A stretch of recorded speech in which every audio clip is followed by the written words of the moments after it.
Ce idiot sunt! Nici măcar nu m-am prezentat colegilor. M-am dus direct la bancă ca un dubios. Hai că am început bine! Cât de frumoasă e tipa blondă, ce noroc să o am în clasă cu mine. Să-i dau salut sau...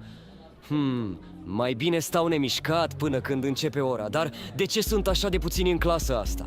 Majoritatea trag chiulul, să înțeleg? Ce încrezut se crede nici nu ne bagă în seamă ce mă enervează. Să vezi ce bătaie îi dau dacă se de la vreo una din clasă.